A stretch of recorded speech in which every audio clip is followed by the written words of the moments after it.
কি বলবো, অনেক দিনে ইচ্ছা ছিল, অনেক কষ্ট করে একটা জিনিস উপার্জন করলাম।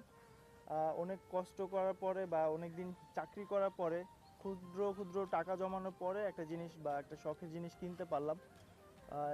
আমার বন্ধু যদি আমায় হেল্প না করতো আমি এই জিনিসটা পারতাম না। আসলে আমি অনেক কষ্ট করে টাকাগুলো জমাইছিলাম, তো আমি ওরে বললাম যে একটু ব্যবস্থা করে দে, যেহেতু এটা আমার অনেক পছন্দের জিনিস ছিল। আহ, কিছু বলো। কি বলবো, আসলেই আমরা সবাই, তুমি অনেক খাটছো, খাইতে এতটি টাকা জমাইছো, পরিশ্রম করছো অনেক। তো পরিশ্রম করে আজকে যে এই জিনিসটা কিনতে পারছো, এই জিনিসটা অনেক ভালো লাগতেছে আমার। তো এখন তুমি বলো কিছু জিনিসটা সম্পর্কে একটু। আসলে এটা আমার অনেক পছন্দের একটা জিনিস ছিল, আর এখন যে অবস্থা চলতেছে এই জিনিসটা অনেক প্রয়োজন। কারণ এই জন্য আর কি অনেকটা কষ্ট করা।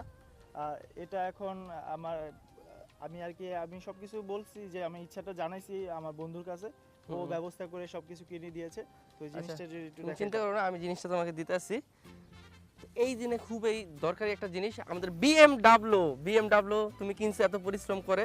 আমি দেখাই দিই বিএমডাব্লিউ, এই যে বিএমডাব্লিউ লোগো, দেখেন আপনারা বিএমডাব্লিউ। এই গরমে সবচেয়ে বেশি দরকারি জিনিস বিএমডাব্লিউ ছাতা।